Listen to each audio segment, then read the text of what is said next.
Hey there. Welcome back to Scary Times. The clock just struck midnight, and there's something unsettling about tonight's atmosphere. I've got some terrifying tales that'll make you question every shadow in your room. If you enjoy getting scared, with us, hit that subscribe button and join our haunted family. Now turn off your lights, put on your headphones, and let Scary Times guide you through tonight's collection of spine-chilling stories. I'm a night shift nurse responsible for caring for patients in the hospital's long-term coma ward. It's always eerily quiet here, with only the sounds of ventilators and heart monitors accompanying me. 3 months ago, a girl named Lin Xiaotong was brought in. According to her medical records, she fell down the stairs at home, suffered a severe head injury, and fell into a coma. She's only 17, a high school student, with long black hair and skin as pale as paper. I noticed there's always a black notebook beside her bed. The doctor said it's her diary, and her family wanted it kept near her, hoping familiar items might help her wake up. That night, during my routine check, I noticed Lin Xiaotong's fingers twitch slightly. I immediately checked her vital signs. Everything was normal, but she showed no signs of waking. As I was about to leave, the diary caught my attention. It was open, with fresh ink on the page. 7, just a single number, the ink still wet. I looked around. There was only me and the comatose patients in the ward. I told myself it might have been written by a visiting family member, although the visitor log showed no one had come that day. The next night, during rounds, the diary was open to a new page. I started feeling uneasy. Surveillance footage showed no one entering the ward except medical staff. I checked Lin Xiaotong's hands. There was no ink on them. On the third day, the number was 5. I reported this to the attending physician, who thought it might be a prank by other staff, but I knew it wasn't. I was the only one on duty in this area at night. 4th day. 4, 5th. Day 3, 6th day. 2. I began to feel scared. These numbers seemed like a countdown, but to what? I flipped through Lin Xiaotong's diary, looking for clues. Most of it was typical teenage thoughts until the last few pages. I know she's watching me. Every night after I turn off the lights, she stands at the foot of my bed. She won't let me see her face, but I know she's not alive. Mom says I'm just having nightmares, but I know she's real. Today she told me her name, Chen Wei. My heart raced. Chen Wei was a patient who died in this ward 3 months ago, in the same bed Lin Xiaotong now occupies. The last page read, "She said if I fell, she could enter my body." I didn't believe her, but today, on my way home from school, I felt someone push me on the stairs. The diary ended there. On the 7th night, I walked into the ward, trembling. The diary was open to a new page with the number 1 written on it. Lin Xiaotong's monitors were all normal, but I felt the room's temperature drop suddenly. I approached her bed, and suddenly her eyes snapped open. "Nurse," she said with a hoarse voice, smiling. "Thank you for taking care of me all this time." I sighed in relief. "Xiaotong, you're finally awake. I'll get the doctor." "Wait." She grabbed my wrist with surprising strength. "I'm not Xiaotong." Her eyes turned completely black, her mouth curving into an eerie smile. "I'm Chen Wei. The countdown is over." I struggled to break free, but her grip was unnaturally strong. "You know," she whispered, "Xiaotong's soul is no longer in this body. I need a new body. Yours looks just right." She pointed to the corner, and I turned to see a girl's figure standing there, looking like Lin Xiaotong, with a terrified expression, silently crying. "She's been trapped in this room for 7 days," Lin Xiaotong said, "just like I was trapped for 3 months. But now I've found a way out." Her fingers pierced my wrist, as if trying to burrow into my skin. Through the pain, I saw my blood, flowing along her fingers into her body, while some black substance flowed into me. I used all my strength to break free and ran to the door. Just as I was about to reach the handle, the entire ward plunged into darkness. I heard her moving in the dark, getting closer. "Don't be afraid." Her voice came from all directions. "It only takes 7 days. After that, you can find the next person." I fumbled to turn on my phone's flashlight, aiming it at the bed. Empty. A cold hand rested on my shoulder. The countdown begins. 7. I turned around to see my own face smiling at me, and in the corner a new diary was open, the first page reading, "My name is Zhang Yaqi. Today is my first day as a nurse." It was my diary. I had never brought it to the hospital, but now it was right in front of me, and my hand was writing a number without my control. I've been living in this old apartment building for 3 months now. The rent was suspiciously cheap, but as a recent graduate, it was the only place I could afford. Located on the outskirts of the city, this 1960s building had red brick walls, covered in ivy, with flickering lights in its dim corridors. Strange things started happening from day one. Whenever I entered the bathroom, I would hear faint water sounds, as if someone was taking a shower, but after turning off the faucet, silence would return. At first I thought it was just old plumbing until I noticed more unusual occurrences. My belongings kept moving around. Glasses left on the desk in the morning would appear on the sofa. A coat hung up the night before would be found lying on the floor the next morning. Even more disturbing, I would sometimes find notes I didn't remember writing, yet the handwriting looked just like mine. "Have you heard of the echo effect?" Mr. Zhang from next door asked me. He was the building's longest-standing resident. "This building is special. It remembers things that happened in the past." I dismissed his words until that Tuesday night. While preparing dinner in the kitchen, I heard footsteps coming from my bedroom. Cautiously, I grabbed a kitchen knife and went to investigate. The room was empty, but there was a clear depression on the bed as if someone had just been sitting there. I barely slept that night. The next day, I asked the landlady about the building's history. "Oh, it's safe here," she said, avoiding my gaze. "There are just some echoes." Echoes? Time echoes. The building materials are special. They absorb and replay past events. She hesitated before continuing. "The previous tenant was a writer who lived alone for many years. He passed away here last year. You might sense his presence sometimes, but he won't harm you." I began to notice patterns. Every night at 9, the chair at the desk would move as if someone sat down. At 10:30, water sounds would come from the bathroom. At midnight, the bedroom lights would flicker. I even discovered something I hadn't noticed before on the wall, a small inscription that read, "I'm trapped here." After a month, I found myself adapting to this strange coexistence. I would talk to the air, sometimes receiving responses, a book falling suddenly, or curtains moving without wind. Then came that rainy night. I woke from a dream to see a shadowy figure standing at the foot of my bed. It had no face, just a vague outline like condensed mist. "Who are you?" I asked, trembling. The figure didn't answer but slowly pointed toward the desk. I turned on the lamp and found an unfamiliar notebook. The first page read, "My name is Lin Ji Ming. I died on April 12, 2023 in this apartment. What followed chilled me to the bone." The writer described his discovery of the apartment's echo phenomenon and his research. This building wasn't just recording the past, it was collecting fragments of its residents' lives. "Everyone who lives here leaves a part of themselves behind," the final page read. "When you leave, a piece of you stays forever. But if you die here, you're absorbed completely." I looked up at the figure, which had become clearer.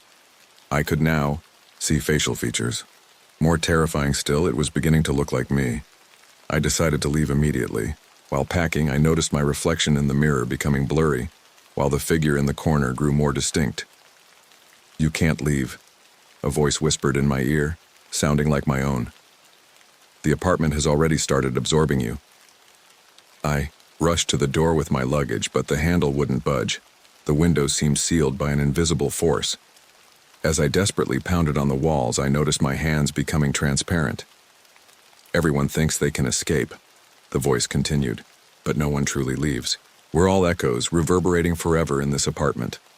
I watched my body fade away while the figure, no, the new me, became more solid. He picked up my luggage, sat in my chair, and wrote in my notebook, My name is Chen Jiahao. I died on April 12, 2025, in this apartment. Today is April 12, 2025, and I have become the building's newest echo. At 12:30 a.m., the last bus departs from the city's outskirts. As a programmer who often works late, I always take this bus home. That night, like any other, I stood at the empty bus stop with only dim streetlights for company. The bus arrived on schedule. As I boarded, I noticed the driver was unfamiliar, his face pale, his eyes vacant. I nodded in greeting, but he showed no response. There were only 3 other passengers: an elderly woman holding a woven bag, a young man wearing headphones, and a girl reading a book in the corner. The doors closed, and the bus drove into the night. I sat in the middle, put on my headphones, and closed my eyes to rest. 10 minutes later, something felt wrong. The route seemed different from usual, and the scenery outside grew increasingly unfamiliar. I checked my phone. No signal. "Driver, this isn't the usual route, is it?" I walked forward to ask. The driver didn't answer, staring straight ahead as if he hadn't heard. I turned to ask the other passengers, but found them all staring at me with eerily empty eyes. Something pale protruded from the elderly woman's bag, like human fingers. The young man's headphone wire connected to a bleeding ear. The girl in the corner closed her book. Its cover displayed my photograph. Terrified, I rushed to the doors, pounding on them, screaming to get off. The driver finally spoke. "Not your stop yet." His voice was dry, as if unused for ages. The bus entered a dark tunnel, and all lights went out. In the darkness, I sensed the other passengers standing, slowly approaching me. I fumbled for my phone. Turning on the flashlight, it illuminated their faces. Ashen skin, sunken eyes, mouths twisted into unnatural smiles. "You shouldn't have taken this bus," the elderly woman said, her voice seeming to come from far away. "It's for people like us." "What do you mean?" I asked, trembling. The young man laughed. "The bus for the dead." Then I noticed their feet weren't touching the ground. They were floating. Outside the windows was no longer the city night, but an endless gray void. The driver watched me through the rearview mirror, his eyes completely black. "It wasn't your fault, we know," the girl said. "But you're on board now." Suddenly I remembered, earlier that evening before overtime work, I'd narrowly avoided a speeding truck. I'd thought it was just a close call. "No, impossible," I mumbled. The driver stopped the bus and turned around. Final stop. The doors opened to a gray world where countless shadowy figures waited. I watched my body begin to turn transparent. "No, I'm not dead," I cried desperately.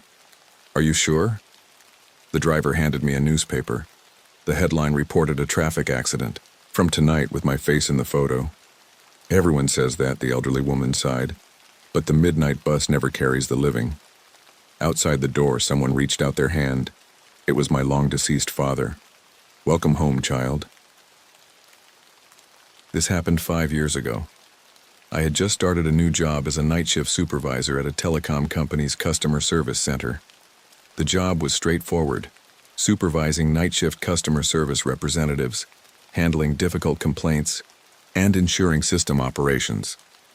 Though the base salary wasn't high, the night shift allowance helped me afford rent for my small apartment downtown. My team consisted of only 5 people, handling customer calls from midnight to 6 a.m. Most nights were quiet, occasionally interrupted by drunk customers complaining about internet speeds or insomniacs looking for someone to talk to. We took turns taking breaks, ensuring at least 3 people were always on duty. That night began like any other. I made myself a cup of black coffee, checked the system status, and sat at my workstation, putting on my headset, ready to handle any escalated complaints. Just past midnight, the office was filled only with the sound of keyboard clicks and the low hum of air conditioning. At 2:15 a.m., the system showed an incoming call. This wasn't unusual, but what was strange was the caller ID field. It was completely blank. Not just unknown number, but entirely empty. Our system was supposed to identify all incoming calls, Even blocked numbers would show as unknown, but never completely blank. I gestured for Jenny, our new colleague, to take the call. She nodded, pressed the answer button, and began with our standard greeting.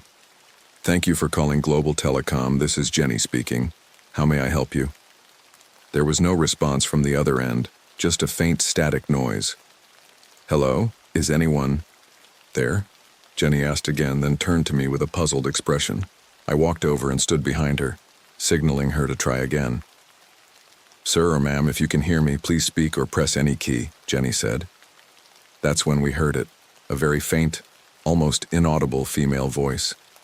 "Help. Help me." Jenny immediately sat up straight. "Ma'am, what kind of help do you need? Is it about internet service or phone issues?" He's chasing me," the voice said brokenly, as if the speaker was running. I can't see. It's so dark here." I immediately recognized this might be an emergency. "Ma'am, are you safe? Should we contact the police?" I leaned toward the microphone. Don't know where I am. Phone. Dying. He found me." The voice suddenly became more terrified, followed by a scream. Then the line went dead. Jenny and I exchanged looks. "Was that a prank?"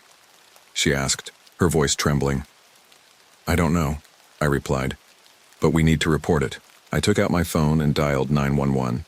The police dispatcher listened to my description and said they would log the incident, but couldn't take action without more information. No phone number, no location, not even the woman's name. They advised us to try getting more details if she called again. The next few hours dragged by slowly. We were all on edge, constantly checking the caller ID display, but no more blank calls came through. At 6 a.m., when our shift ended, I reported the strange incident to the incoming supervisor, who just shrugged it off as a system glitch or prank. I went home and collapsed into bed, exhausted but couldn't sleep. The woman's terrified voice echoed in my mind. I told myself it was probably just a prank or a drunk person who dialed wrong. Eventually, I fell asleep. The next night at work, everything was normal until 1:45 a.m., when another blank call appeared in the system. This time, I answered it myself. "Thank you for calling Global Telecom. This is Mark. How can I help you?" I said, my heart racing. The same static noise came through, followed by the same female voice, clearer this time. "Help me. I don't know what happened. I can't see." "Ma'am, can you tell me your name?" I asked, trying to stay calm. "Anna. I don't know where I am. This is the emergency call. No signal," she said, her voice trembling. "Anna, please stay calm," I said, while signaling Jenny to call 911. "Can you remember any landmarks or buildings around you?" "No, too dark. My phone, almost dead. Only emergency calls work." Her voice grew weaker. I hear footsteps. "He's coming." "Anna, find a place to hide," I urged. "The police need more information to help you. Do you remember where you were last?" I can't remember." Her voice suddenly filled with terror. "He's nearby. I can feel him." Then, another scream and the line went dead again. Jenny had already connected with 911. I quickly took the phone and told the police about receiving another call from the same woman, who identified herself as Anna, possibly being stalked or kidnapped. The police took it more seriously this time, asking for more details, but I still had limited information to provide. They said they would check recent missing persons reports for anyone named Anna. Over the next few days, we received calls from Anna at around the same time each night. Each call was brief, with her always frightened, her voice weak, providing little information. We tried various methods to trace the calls, but the system showed these calls didn't exist in the regular network. They came from some kind of blank spot. On the 5th night, I decided to take a more proactive approach. When Anna called again, I asked directly, "Anna, do you remember your full name or where you live?" Her response was unexpected. "Mark, why haven't you found me? I've told you." "Already." I froze. I had never told her my name was Mark. Yes, I introduced myself when answering calls, but how could she remember this detail, especially in her terrified state? Anna, can you tell me your full name? I asked again, trying to maintain composure. Anna Clark, she answered. I live at 42 Pine Street. You should know that. I quickly searched the address on my computer and found it existed, near downtown. I told Anna we would send someone to check, but her response sent chills down my spine. It's useless. I'm not there anymore. I'm here in the darkness, in the cold place. He brought me here. Who? Who brought you there? I asked urgently. The one who followed me. Her voice began to distort. The one who killed me. The line suddenly went dead. I sat there feeling a wave of cold wash over me. Killed me? What did that mean? The next day, instead of waiting for my night shift, I went directly to the police station and reported the entire incident. I provided Anna Clark's name and address. The officer looked up the records, then gave me an odd look. Sir, he said slowly, Anna Clark did live at 42 Pine Street, but she died 5 years ago. She was the victim of a murder case, and the killer was never caught. I felt dizzy. That's impossible. The officer opened an old file and turned to me. Ms. Clark was attacked on her way home. The killer took her somewhere. We never found her body. The case occurred exactly 5 years ago today. When I left the police station, my legs were shaking. This couldn't be a coincidence. Those calls, that voice, was Anna Clark's spirit trying to contact us? Or was someone playing a cruel prank? That night at work, I told my team about the discovery. Everyone was shocked, and some even requested transfers from the night shift. I understood their fear, but somehow felt responsible to continue answering Anna's calls. If she was truly seeking help, even as a spirit, I couldn't ignore her. At 2 a.m., the expected blank call appeared. This time, I was the only one willing to answer. Anna? I asked directly. Mark. Her voice was clearer than ever before. You know now, don't you? Yes, I answered softly. I know you're gone. But I don't understand. Why me? Why now? Because you can hear me, and she replied. Because time is running out, 5 years. If he isn't found, I'll never be able to leave this place. Do you know who killed you? I asked, turning on the recording equipment. I couldn't see his face, but I remember his voice, his watch. He had a special watch that ticked, and his scent, cologne, very distinctive cologne. Is there anything else that could help us find him? I asked urgently. He took me somewhere. There was water, like a river or stream, and train sounds, distant but clear. Her voice grew fainter. Mark, time is running out. If the 5-year limit passes, I'll be trapped here forever, and he'll keep hurting others. I'll help you, Anna, I promised. I'll find him. The line went dead again. I immediately took the recording and information to the police. Initially skeptical, the officers' attitudes changed when I mentioned the watch and distinctive cologne. There was an undisclosed detail in the Clark case, an older detective said. A unique cologne scent was detected near the crime scene, but we never identified which one. They reopened the case. Based on Anna's clues, the water and train sounds, police narrowed their search to an area in the eastern part of the city near railroad tracks and a creek. 3 days later, they found Anna's remains in the basement of an abandoned warehouse in that area. Forensics confirmed it was her, with the time of death matching her disappearance 5 years ago. More importantly, they found personal items in the warehouse, including a handkerchief with traces of that distinctive cologne. DNA analysis matched it to the warehouse owner, Richard Hawkins, a former security guard who had worked in Anna's building. During a search of his home, police found the distinctive watch and personal items belonging to several other missing women. Hawkins was arrested and eventually confessed to murdering Anna and 3 other women. The night after the case was solved, I sat at my workstation, wondering if Anna would call one last time. At 2 a.m., the system displayed one final blank call. "Anna?" I answered. "Thank you, Mark." Her voice was no longer fearful, but calm and warm. "You helped me find justice.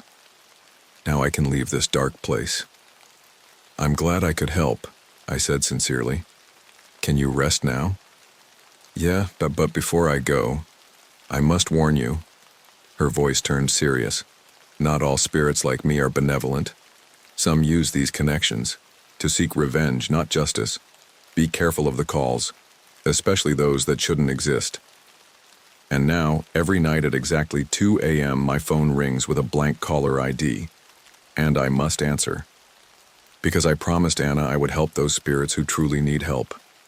But sometimes I wonder, am I really helping them, or are they using me? And more importantly, when I finally leave this world, will I become just another blank call, searching for the next person willing to listen? That thought terrifies me more than any horror story ever could.